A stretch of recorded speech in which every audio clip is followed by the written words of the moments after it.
Live from the world's capital markets, here are the financial headlines, brought to you by Legion Academy. Hello and welcome to Friday's Daily Financial Reports. The yen dropped to its lowest level since 1998 as an overnight surge in treasury yields heaped more pressure on the currency, prompting a warning from a Japanese government official that did little to stem the tide. Advanced Micro Devices said US officials have told it to stop exporting its top artificial intelligence chip to China, according to a spokesman. The company said new license requirements prevent shipments of its MI250 chips to China, but it believes its MI100 chips are not affected by the new requirement. Crude oil prices spiked higher after the Energy Information Administration reported an inventory draw of 3.3 million barrels for the week to August the 26th.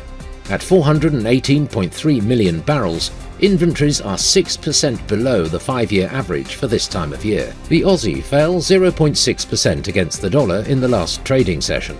The CCI indicates an oversold market. The last session saw Microsoft shares rise 0.6%. The stochastic indicator indicates an oversold market. The dollar-yen pair gained 0.6% in the last session. According to the Ultimate Oscillator, we are in an overbought market.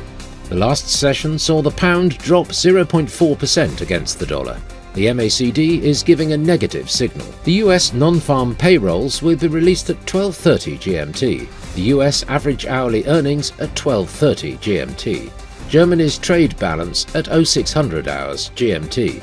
Germany's exports will be released at 0600 hours GMT. Japan's CFTC JPY-NC net positions at 1930 GMT. The UK's CFTC GBP-NC net positions at 1930 GMT. We hope that you've enjoyed Friday's Market Outlook. On behalf of all of us here, we wish you a productive trading day.